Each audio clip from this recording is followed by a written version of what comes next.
Good morning, everybody. My name is Chris Morissette, and myself and Claudia, with help from Tom, have put together the presentation for today, as well as organize the field trip for next week. This session today should help us get grounded a little bit on the basics of taking a night photography image, setting your camera, things to consider and practice. And then also will give us an opportunity to kind of go over the logistics out at Janet's ranch out in Chapel Hill, which she's graciously invited us to on the evening of the 24th. So that's what we have for today. I'll be going over the following topics this morning. And as I'm in the process of doing this, feel free to jump in with questions. I'll try to make sure I'm listening for that, and I'll try and answer them as best I can, or come back to you with an answer later. So we'll go over a little bit about the equipment that you'll need for the field trip. We'll talk about techniques for shooting the night sky, framing, focusing, ISO settings, all that stuff. We'll then go through a bit of a pictorial that Tom had put together last year of Janet's ranch and show you the different locales that you can set up to shoot and what some of the features are. We'll also go over some steps that you can take during the course of this coming week before the field trip to get your camera ready and yourself ready. I'll go over determining initial camera settings for night photography, which is pretty important. Then I'll also give you a list of things to try to practice during the evening when it's dark out, things to practice out in your driveway so that you're ready for the night of the field trip. And then I'll wrap up with some logistics on the field trip itself. So equipment-wise, I'm assuming that you all have your camera that you'll be using the night of the field trip. But just as kind of a refresher or briefing here, you're going to certainly want a camera with manual exposure. Everything we'll be doing with the night photography field trip will be shots that are manually set, both exposure, ISO, f-stop, and focus.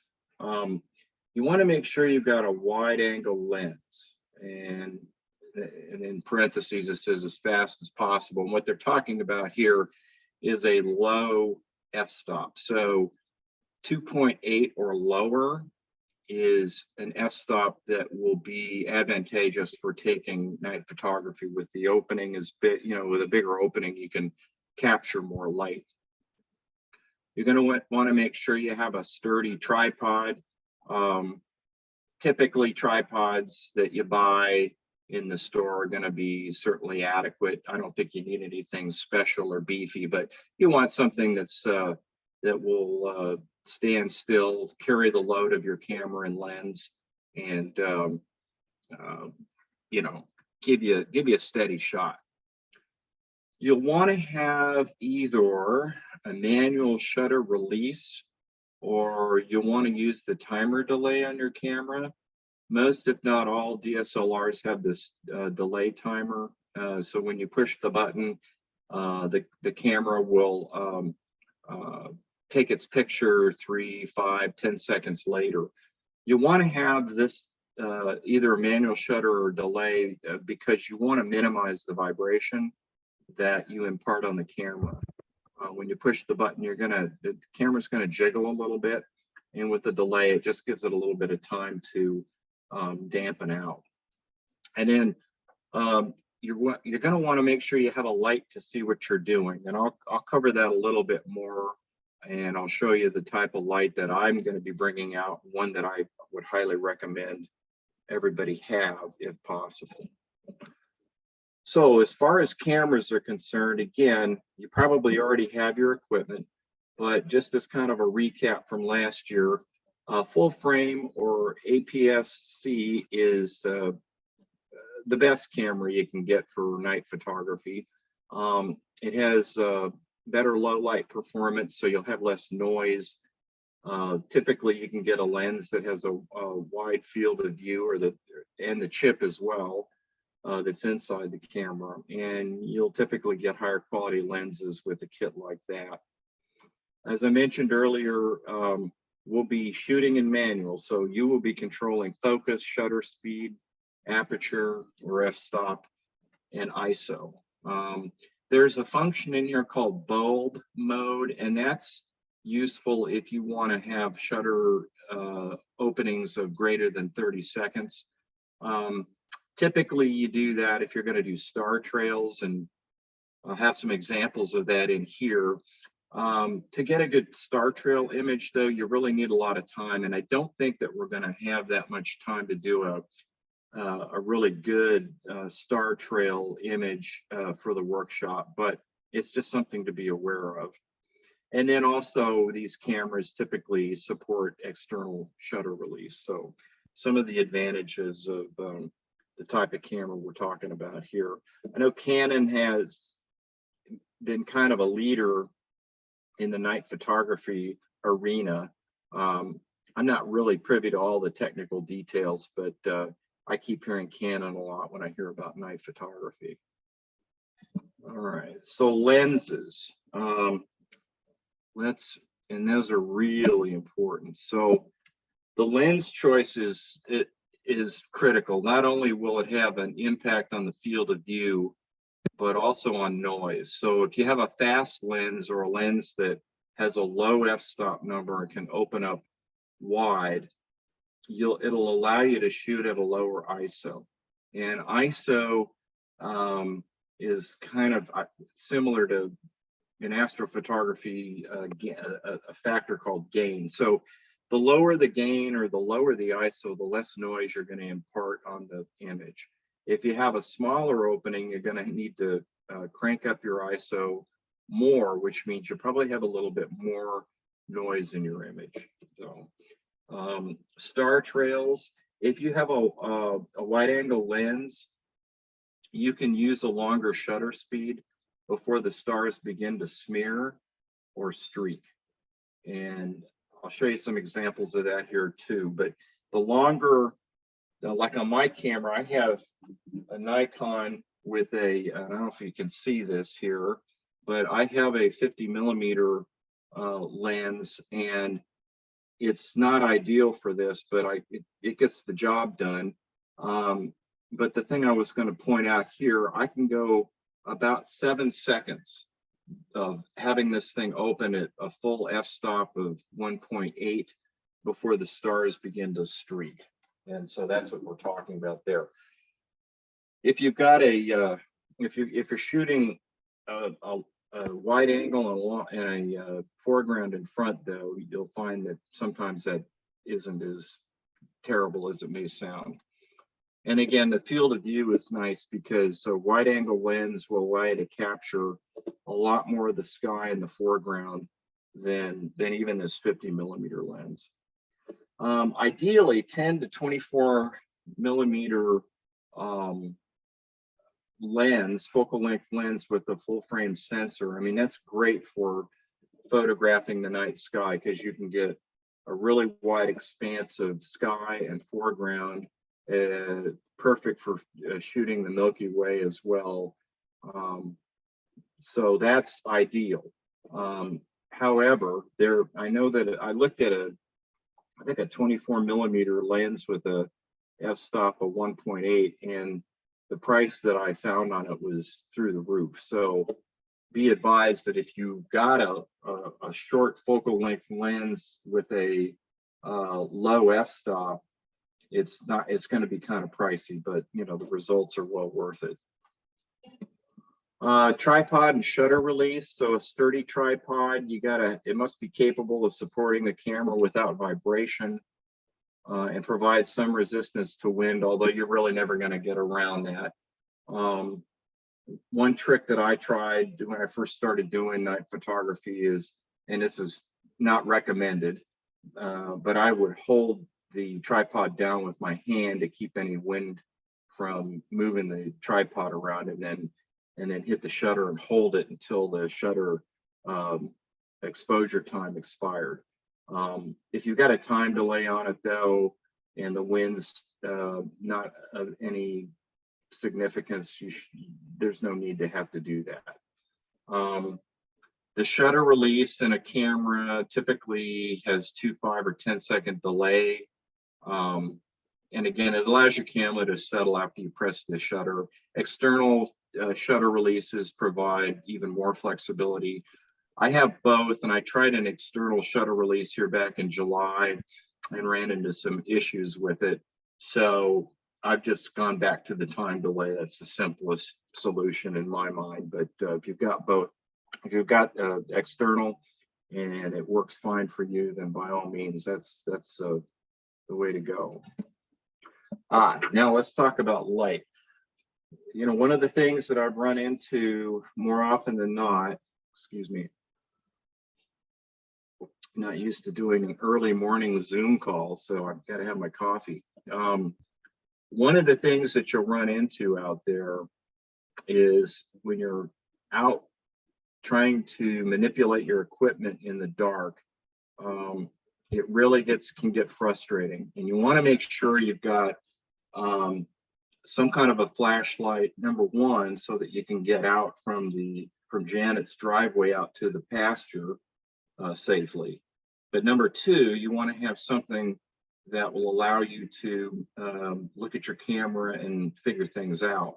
So this headlamp is, I really highly recommend it. I've got one here, and this headlamp can do red, which is nice. And then if you hold it down some more, let me try it again, it'll do white. So it's 2 headlamps in one.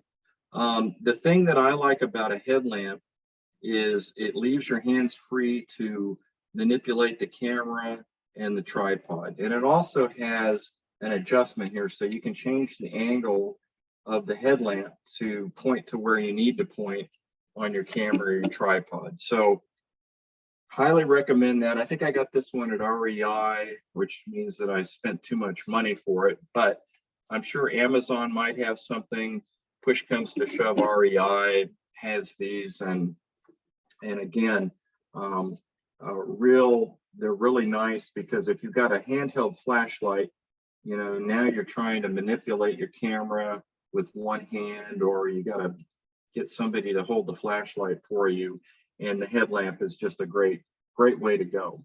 The red light is really good as well, because once you get set up out in the field, the red light will help preserve your night vision, and it'll also not impact or interfere with your colleagues around you that are trying to take pictures. So the red lights are definitely recommended, and the headlamp in particular.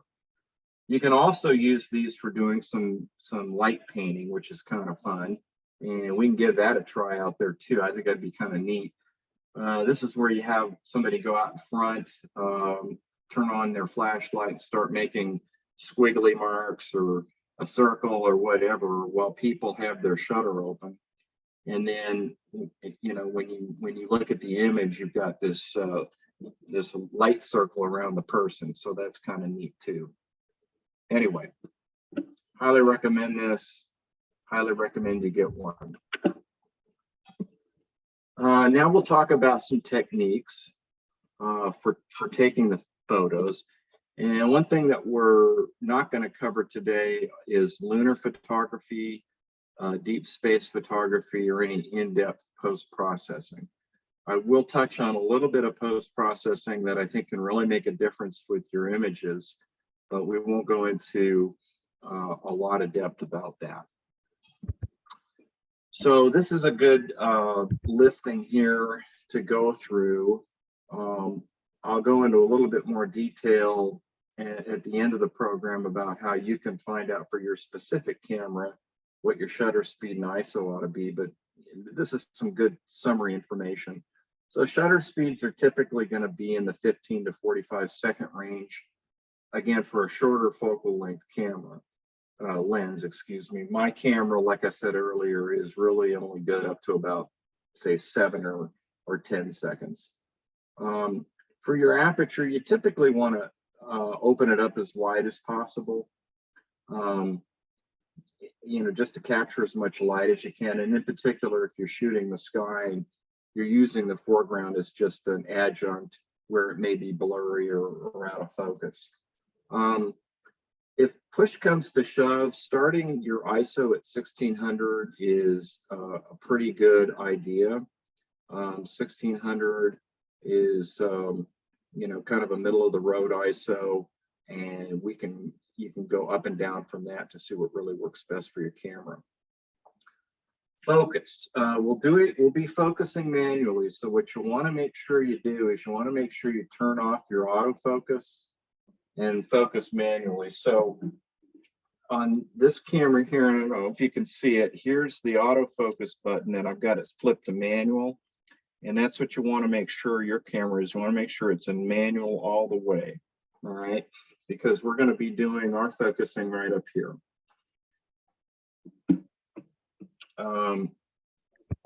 If you have long exposure noise reduction as a setting, you can enable this. If I've got it, I don't even know where it's at. So, if you're knowledgeable on it for your camera, great. You can employ that. I don't use it, don't know about it, and it hasn't deterred me at all.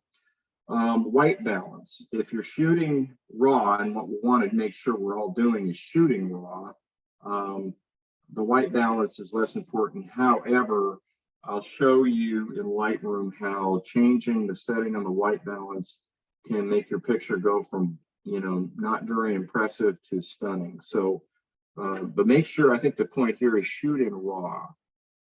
That's the message. You can also change the look in your live view screen. So I don't know if you're all familiar with I'm sure you are, but the screen in the back of the camera here, where you've got the image that you've got up here, you can change the settings on this to look different than what it typically would out of the box. And again, it's your preference. I've just left it, the way it came to me. So mirror lockup, you can make some changes to have the mirror open up for the duration of the exposure. This will help reduce shutter vibration. I've never tried it. I find that if you just have the timer on or you're using a remote shutter, the camera or the mirror is not, it hasn't been an issue. Again, we'll want to make sure we're shooting in RAW. And also there are some lenses, this one does not have it, but in my other lens, there's a VR button, vibration reduction button, and we want to make sure that's turned off as well. Okay, so here's a picture that Tom had taken, and I'm going to move my little dial. So this is 30-second exposure time with a 19mm focal length. And you'll notice here that the stars look like they're beginning to get oblong in shape. And that's because of the long duration of the shutter being open. The night sky, as the Earth rotates, the stars will appear to move in the opposite direction of which way the Earth is spinning. And in the process, the stars are moving all night. So even for that shorter period of time, there's enough movement in stars to have them go oblong in an image. So those are what we call star trails. Now, that looks kind of horrendous. I know when I first took some pictures that I would kind of open, zoom in on them, and they look terrible. But the key thing to remember is where are they in your picture? So this is the same picture, but it's the full image. And as you can see, you've got, they're so much smaller in scale than they were in the previous image in comparison to the lake and the trees and whatnot. So they really look fine. I mean, you know, you really can't tell. And that's typically what you end up seeing, is that you're just not going to be able to notice it. So when you zoom in, they look crummy, but when you zoom out, you know, it looks fantastic. So let's talk a little bit about manually focusing. This slide here is from last year, and Tom lays out a solid way to do manual focus while we're out there at night.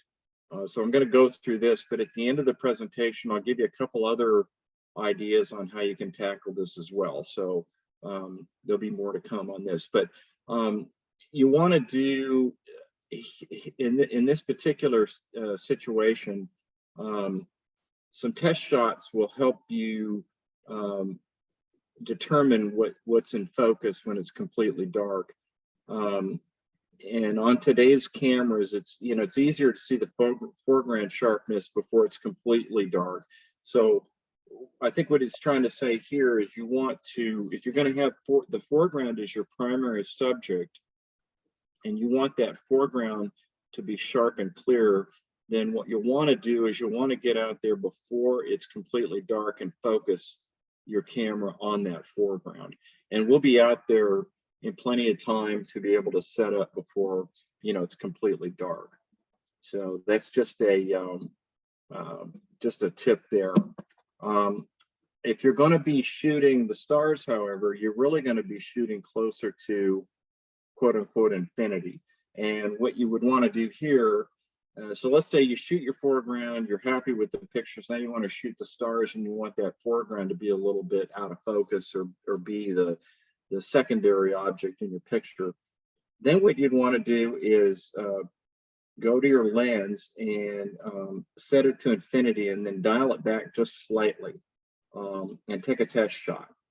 And then look at that test shot and determine whether or not the stars are in focus or not. And if you really can't tell, you want to dial up the ISO higher, so for these test shots, so you can, it'll make it easier for you to check the focus. And so that's a technique you can use to refocus after it begins to get dark.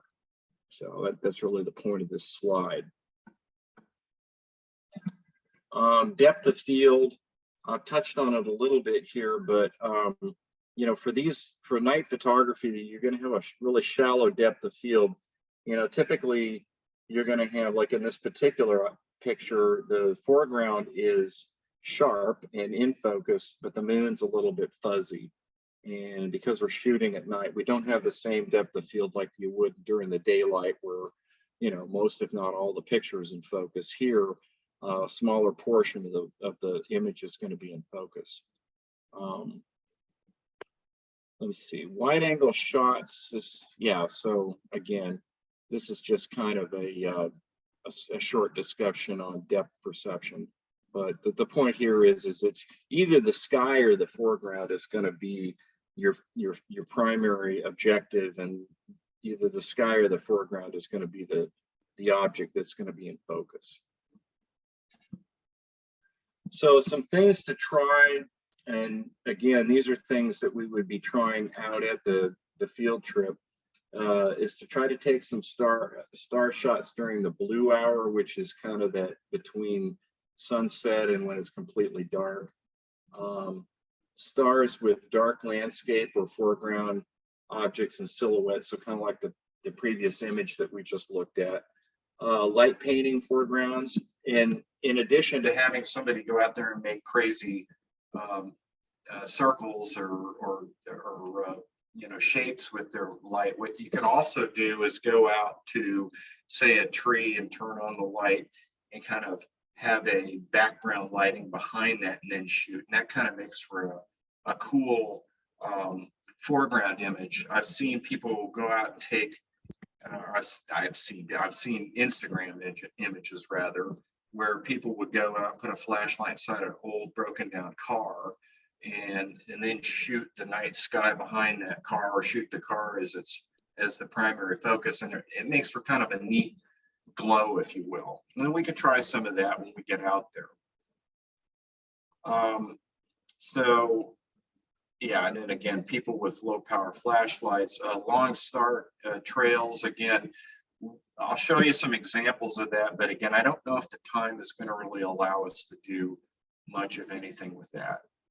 And then the last point here is about stacking and foreground images. So what you can do is you can take a sharp image of the stars and then take a second image where you've got a sharp image of the foreground, and you can combine the two into one image. I don't have any idea how to do that, but you would be, if you do, you can take two separate images and combine them, and then that way everything's in focus, which is kind of cool. So again, you know, for star trails, Polaris, which is the North Star, is kind of an important feature. And it would be where you point your camera at in order to get the circles in the middle of your shot. This is what it should look like on the night we'll be out there. You can see the Little Dipper is kind of upside down. And then of course, any star trail photos will revolve around that, around Polaris. Additionally, you know, last December when we were going to do this, the Milky Way wasn't really in frame for us. We should be able to have a decent shot at the Milky Way though the night we're out there. And I've got an app on my camera that I can locate the Milky Way with, so we can use that to kind of get people lined up and pointing at that. With any luck, you know, Janet's ranch is way out in the country, so you know the light conditions out there are much better than they are in the city. And within, I'll bet dollars to donuts, we probably can see a naked eye out there. But just in case we can't, I'll have the app with me and we can use it to locate the Milky Way. And then here's some examples of star trails that Tom took, and you can see where his foreground is in focus, but the sky is not, but it doesn't really make any difference because he's doing star trails. But it's a very nice effect. You need a little bit of time though in order for that to happen. And that's the only drawback. And then here's another one. And again, the North Star is going to be, you know, right up here at the top, right in the middle, and then everything's revolving around it. So very nice effect.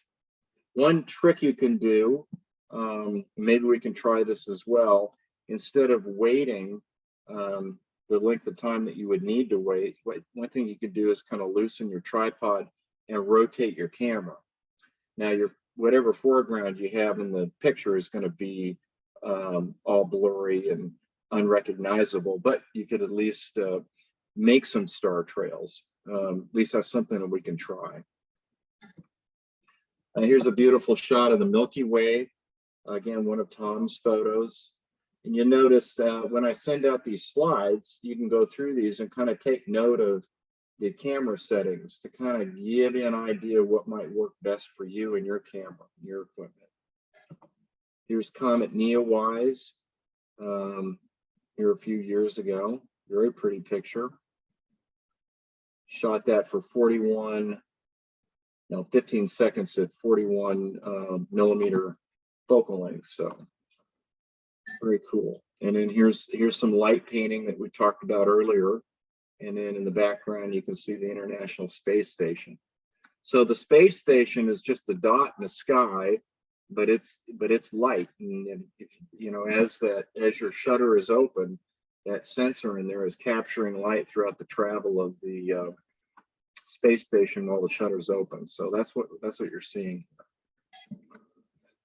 Now, I mentioned this earlier about post-processing. So I'll go through the bullets for sure. And then when I get to white balance, I'll take a time out here. But we'll be using raw files. So raw files are easier to process at the end of the day.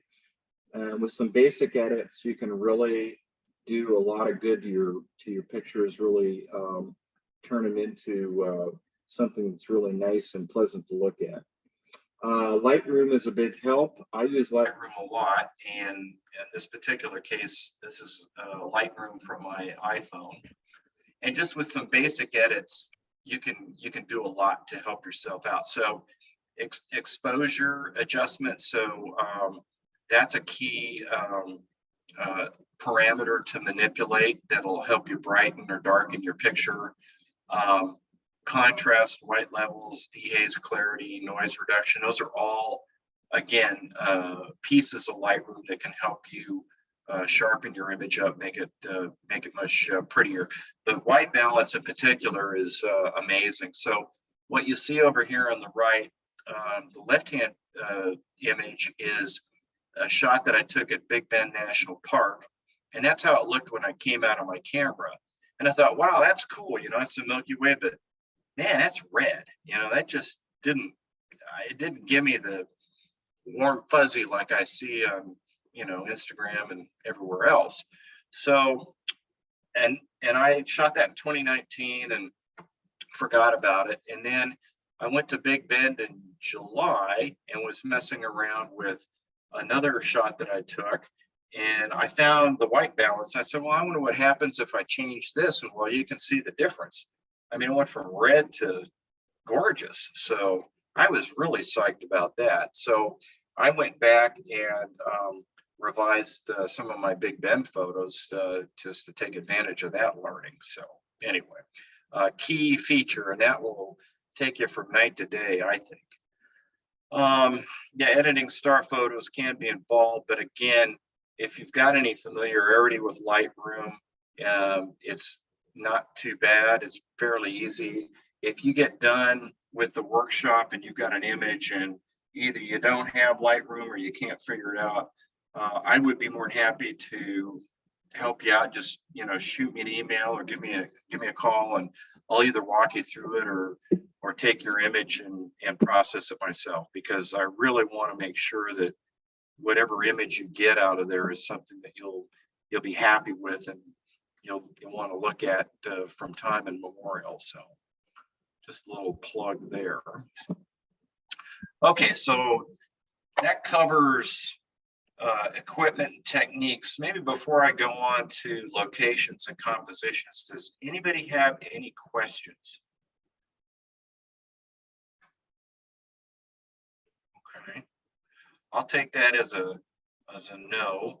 If you think of anything, don't be shy about jumping in, and we'll obviously have more time for questions at the end. So just wanted to check with the group.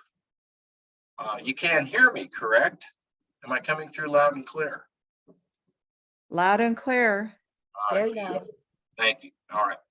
So let's talk about locations and compositions. So this picture here is an aerial shot of Janet, and I will butcher her last name, but is it Bartish, I think is how you pronounce it? Barch. Okay. Good German name. And she's out at Chapel Hill, and she has ranch house up in this neck of the woods right here. And then here's a pond. That's one area that we can go to for pictures.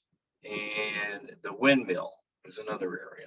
So here's what the pond looks like. So facing eastward, this will be a good opportunity to get star reflections. You know, the sun will be setting behind us, so we'll be able to, even before we get into the night photography, you might get some good cloud glow that would be kind of neat to photograph. But you're going to get, here will be your opportunity to shoot the stars and then to get the reflection off the pond. So that's one location. And the pond is relatively easy to get to from the driveway up at Janet's ranch house. So it's a relatively easy walk. Here are some other angles out at the pond. So there's a tree out there that would make a nice foreground. West across the pond, That's looking the other direction, would be again another opportunity for starlight and reflection in the pond. And I'm trying to remember, so the Milky Way will be probably somewhere to the south. So you would be, if you're looking at this west across the pond, you'd actually be rotating to the left, I think, to maybe get that Milky Way shot. But we'll check when we get out there for sure. There's an old building with some trees. Now, I went out for a field trip with Janet, and I know that there was some demolition work going on with that shed. So the shed might not be as an appealing subject as it was last year, but you can certainly get portions of it in or around the shed. And then, of course, the windmill. The windmill's nice. And you can shoot the windmill from several different angles. Now, this part of the ranch is a bit of a walk. So Janet and I walked out there from the ranch house, and, you know, it's gonna, I wouldn't say it, would it tax you?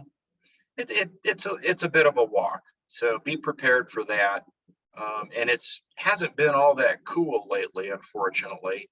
So you might work up a bit of a sweat. Now, Janet mentioned she has a all-terrain vehicle that she could give people rides out there with. Janet, if you're on, have the ground conditions out there, are they still suitable or amenable to using your ATV?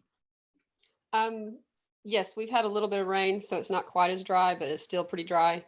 It's not wet enough to have to worry about getting stuck. Okay, real good. So, but you definitely would not use your pickup. You'd be using your ATV.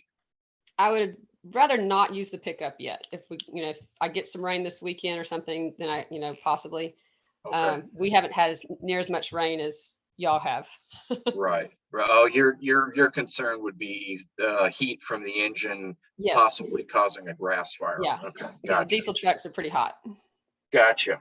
Okay, so there is a mode to get some people out there on the ATV. It's just probably, if we got a lot of people that want to get out there, you're talking about maybe 2 or 3 trips, but definitely doable. Or you can walk, and again, that's a long walk. There are some potholes out there, and it can be a little bit tricky.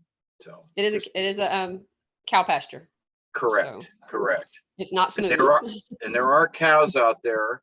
I'm going to plan to move them out of the way so that they won't bother anybody. Is the plan? Correct. Yes, I was going to mention that. So that'll be great. And so those are the 2 locations. So what I want to cover here to kind of wrap up is I want to walk you through some things that you can do during the course of this week to help prepare yourself for the field trip, so that when you get out there, you're as ready to go as you can. So I'm going to walk you through a few slides here that will help you determine for your camera and for your lens what your exposure should be, what f-stop you want to start out with, what ISO you would want to initially set your camera at, and then give you a set of steps here in step 4 to help you better hone in on what ISO you want. So let me just kind of talk a little bit more about step 4. So let's say I'll walk you through steps 1, 2, and 3 here on the next few slides. But once you figured out your ISO, your exposure, all that good stuff, then what you'd want to do is you'd want to go outside, and you'll even want to do this the night of the field trip, but this will give you some practice. You want to take a shot with your ISO and your exposure set to where you figured them out to be using these tables. And if it's too bright, then you just back off your ISO, take another shot, and just keep doing that until you get to an ISO that looks pretty decent. You want to pick an ISO kind of based on your preference, and then that is really just a starting point. So don't think that that's the one that you gotta use forever. That's just kind of a starting point. When you get out to the field, you start with your test ISO, you start with an exposure that you like, and then you probably would dial those up and down, take some test shots until, you know, things look decent. But picking an ISO is good because that kind of gives you an anchor point. And then from there, what I like to do is increase and decrease my exposure time. So this shot that you see here on the left is one that I took out at McDonald Observatory. I had shot a lot of stuff at 800 ISO, and I decided to go up to 1600. And like I mentioned earlier, 7 seconds was kind of my initial starting point. Well, I took shots at 3 seconds, 5 seconds, 7, 10, 12, 15.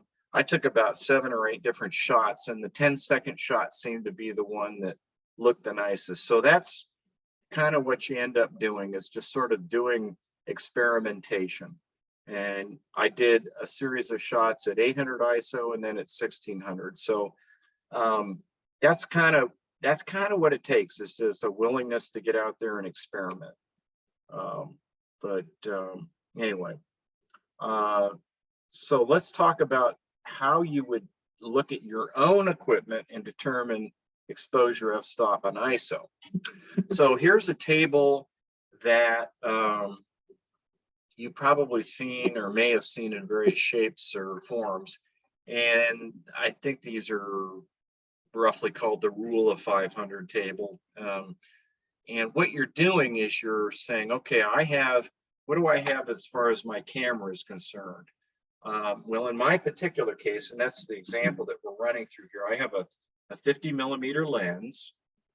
And then I started looking at the top here and the sensor settings, and I thought, well, what the heck do I have? Because I looked around on some spec sheets that I had, and it never really came out and told me what my sensor was. So I went into Google, and I just Googled crop factor for Nikon D5100, and boom, it came up and it said, okay, for your chip, you have a 1.5 X crop factor. And what that means, in case you're wondering, is that instead of a focal length of 50mm, I have a true focal length of 75. And it gets back to when they went from, hard copy, regular film to electronics. And I won't get into the details, but that's an effect. The bottom line here is just get your focal length of your lens, Google your equipment model, and find out what the crop factor is, and then to determine where you land on this upper chart here. So in my case, 7 seconds is that shutter speed that will allow me to take a picture without the stars streaking, right? So that's step number 1. And then step number 2 is to determine your aperture. So here are some considerations that you can go through. I was going to be shooting the night. I bought this lens at f1.8. I figured, hey, let's use that f1.8 function that I paid for and get as much light as I can. So I just set it at f1.8. There are other options here though, and that's what I did here. And then on this last chart, you would determine the ISO by looking at your exposure time. So 7 seconds is between 8 and 6.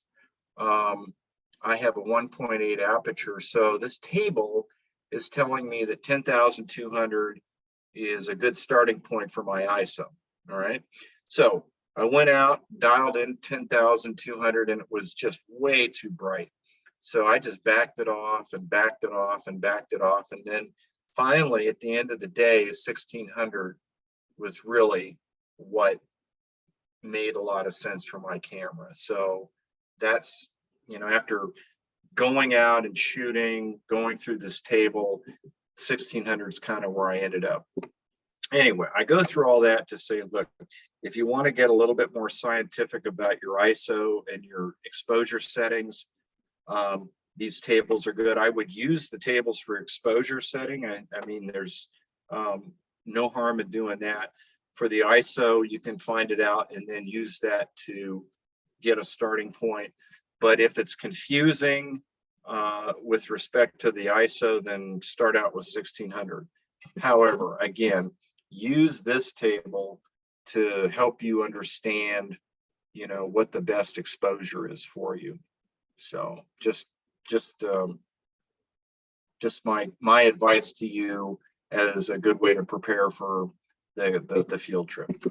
So there's some other things too that I think are worthwhile practicing before the field trip. I would definitely take your camera and tripod out to the driveway after dark, and I would just take, you know, practice adjusting the exposure time, the f-stop, the ISO, and adjusting your tripod. Try to do it by feel if you can. If use your headlamp and with the red light on and try it, but really, you know, get to know your camera. And because you know, you get out there, you're excited, you want to get a picture, and you start fumbling around because you forgot where things are, and it's really easy to get frustrated. So, you know, practicing can help you get past some of that. You know, I obviously will be out there, and Richard Chesney has volunteered to help out as well due to the size of the crowd. So between he or I will be able to get you squared away. But these are some things that'll help you kind of get off on the right foot. Yep. I would try doing some focusing. So we talked about the focusing techniques that Tom had outlined earlier, which is to use the infinity marker on your lens and dialing it back and then shooting and adjusting, changing your ISO to brighten things up so you can better tell if things are in focus.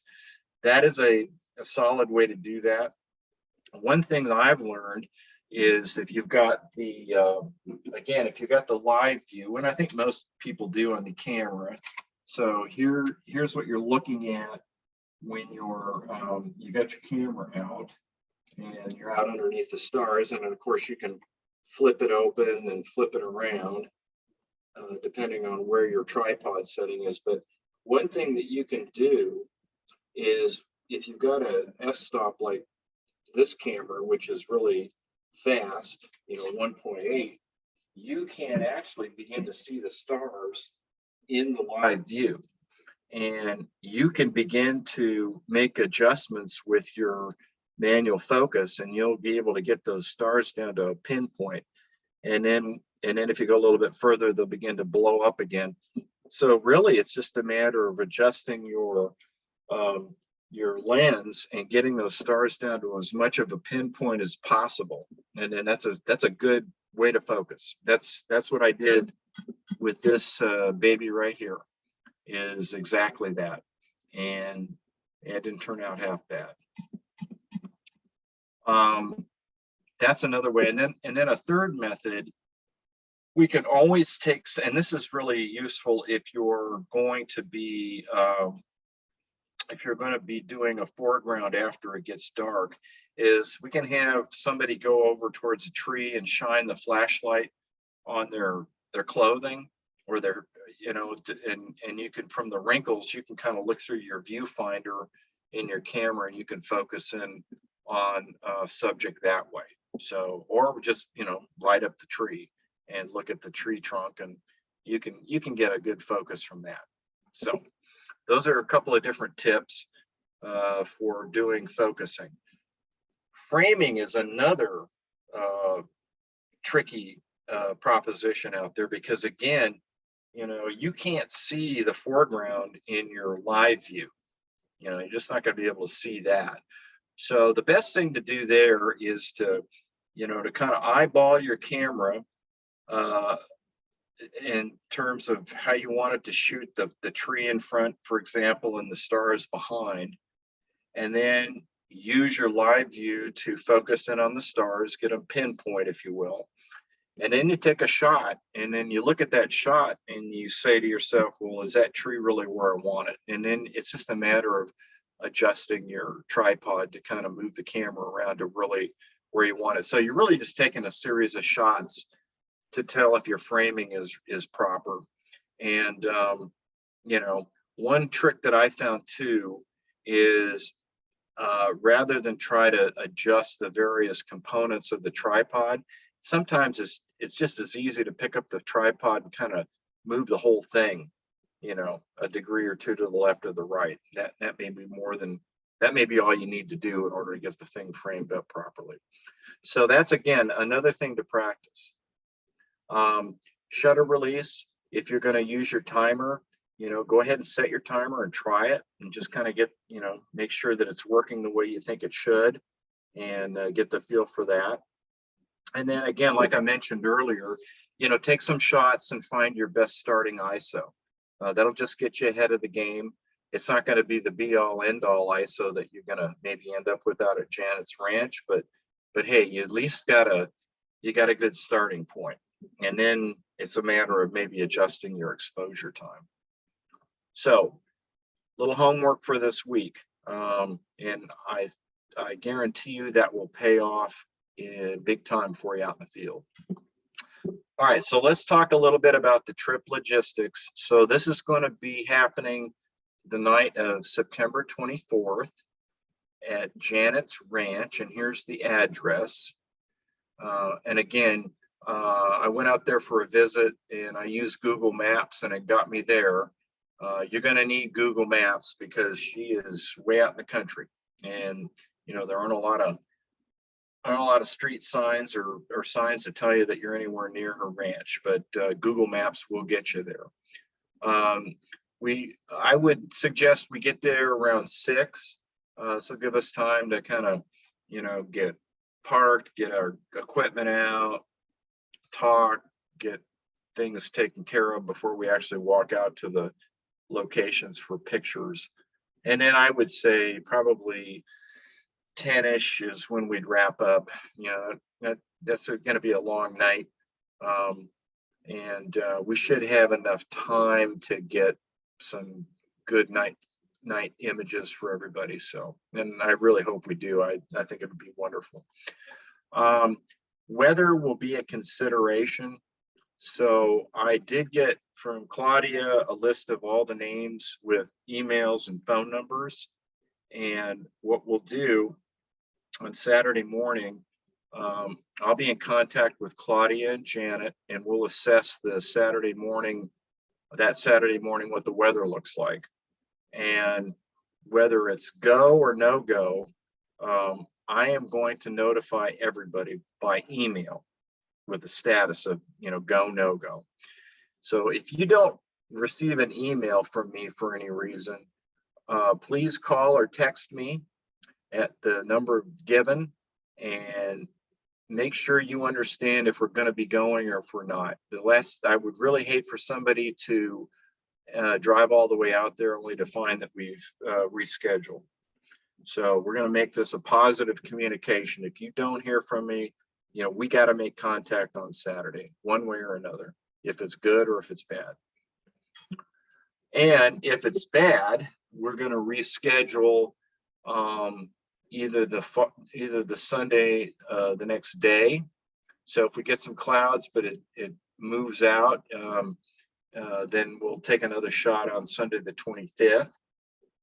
If the weather is just a total bust, we've got a big rainstorm coming through, then, you know, we'll defer this until Sunday, October 23rd. That's the plan right now.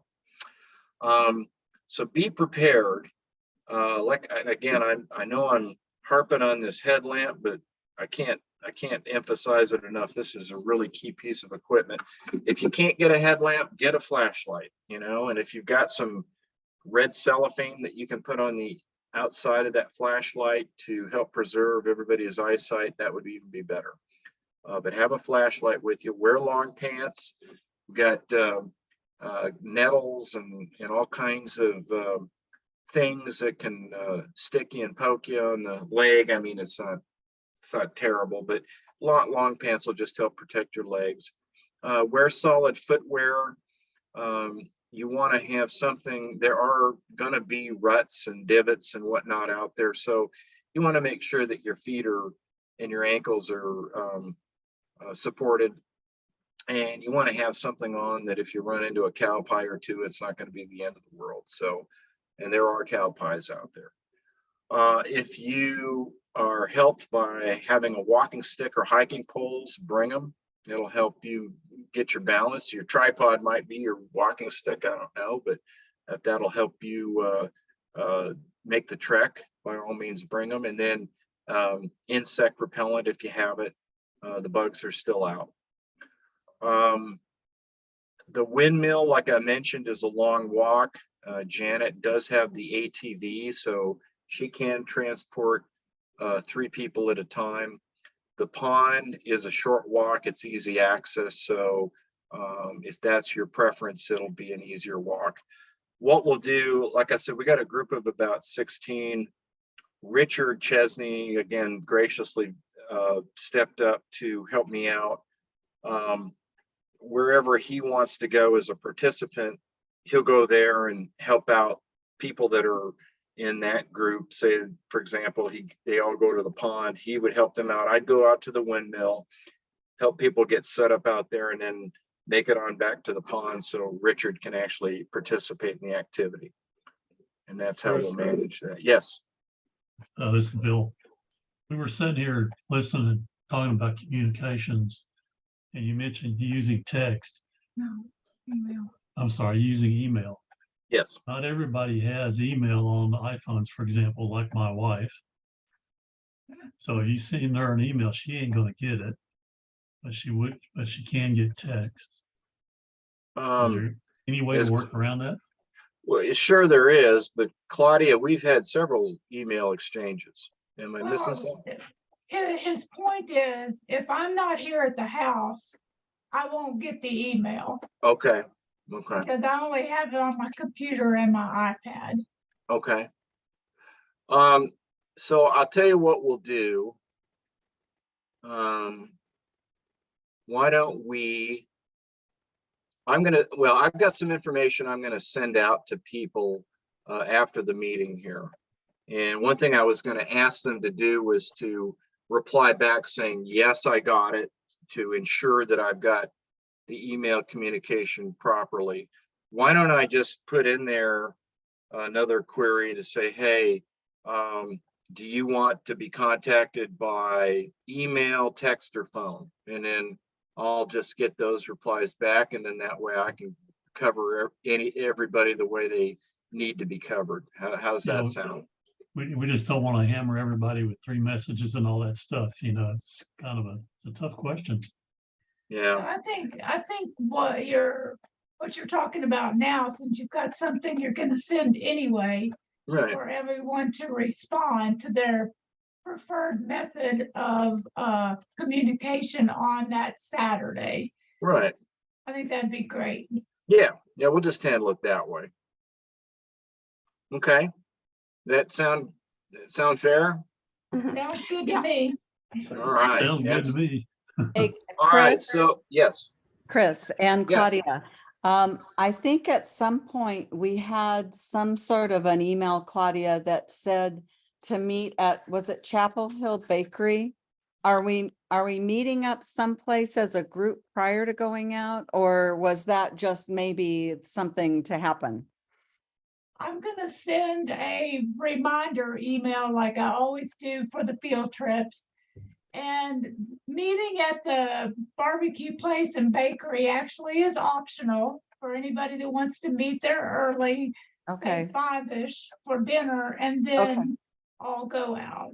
okay, All right, Claudia. And if anybody wants to share a ride from there, it'll reduce the number of cars that we have to try to park. oh, that's a That's good true. point. Mhm. Yeah, Well, Janet, how many can you accommodate, or how many would you? What would be optimal for you? If it's dry, I mean, I could. Oops. I guess what I'm asking is if we all meet at Chapel Hill then, I don't want to do that. you know, we could kind of plan how many cars we take out there. Yeah. As long as somebody's not having to get out ahead of somebody else, I can probably do, you know, accommodate at least 10 easy. Oh, Anything beyond that, it's going to be in areas that they're gonna have to be careful getting in and out of, Okay. not hitting a guy wire or a tree or Right. fence. All right. Um, Okay. So it probably sounds like a good idea regardless to meet at the Chapel Hill. Is it a bakery or what's the name of the place, Claudia? It's a restaurant. Restaurant? Yeah, it's, I'll tell you what, Claudia, why don't you send me the specific name of that place? So I'll put it in the email out that I send out today. And then that way we'll just have everybody meet there. They can either come early for dinner, or we can, you know, have people meet out there, say at 5:45 if they just want to go from there out to the ranch. And then when we get to the parking lot, we can divvy up the passengers and drivers. I mean, I Okay. can move my vehicles out into the pastures, And you know, and out of the then way, you pay them. so they'll free up a little bit more spots. So I mean, we'll make it work. It's just if we can tone it down a little bit, it'd be easier if somebody has to leave early. Right. yeah, Okay. Yep. no, 12 o'clock. All right. One last thing. I have a waiver form that I'm going to send out to everybody with this email from today. I'll send the PowerPoint presentation as an Adobe file, so it's much smaller, and then I'll send this waiver form. Please print out the waiver form, fill it out, and bring it with you to the ranch. Janet needs to have these in her possession before you walk out into the pastures and start using her property. So that's really important. Okay. Chris, would you be emailing us a copy of this presentation, or at least the slides afterwards? Yes, absolutely. Fantastic. Thank you. Okay. That's all I have for today. Are there any last bits of questions that anybody may have? I'll be happy to try to answer those. Otherwise, look for my email, and we will see you all on the night of the 24th, and it's going to be a lot of fun. So, we good? Fantastic. Yes. Great Thank you. presentation, Chris. Thank you. All Thank you right. so Thank much. you. Yeah, I want Presentation. everybody to have a great shot to bring home to family and friends. So that's the objective. Everybody's going to be a winner on this one. I like it. Okay. All right. All right, folks, I'm going to sign off, and I'll see you guys next Saturday. Excellent. Okay.